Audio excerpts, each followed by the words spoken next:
అలా చదవాలి. ఈయన తన ద్వారా దేవుని యొద్దకు వచ్చు వారి పక్షమున విజ్ఞాపనలు చేయుటకు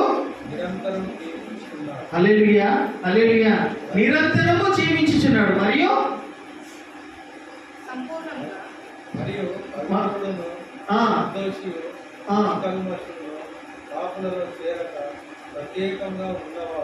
ప్రత్యేకంగా ఉన్నవాడై ఉండేను. ఆకాశ మండలం కంటే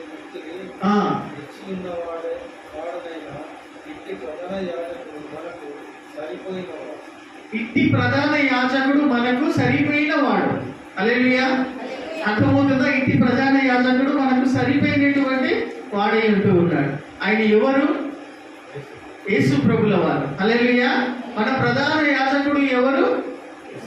యేసు ప్రభు మన ప్రధాన యాజకుడు. యాజకుడు అని అంటే నీ తరపు నుండి ప్రార్థన చేసేటువంటి వాడు, నీకున్న పరిస్థితిని గురించి విజ్ఞాపన చేస్తూ ఉన్నటువంటి వాడు,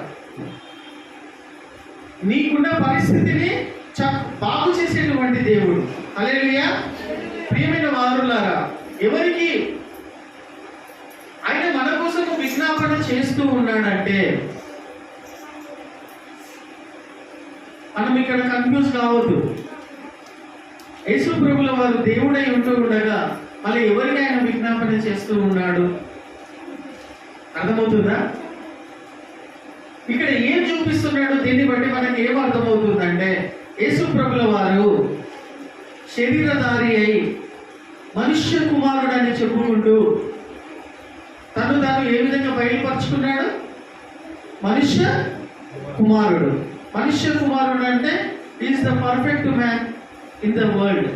మనిషి అంటే ఎట్లా ఉండాలంటే యేసు ప్రభువుని చూస్తే మనిషి పరిపూర్ణమైనటువంటి వ్యక్తి.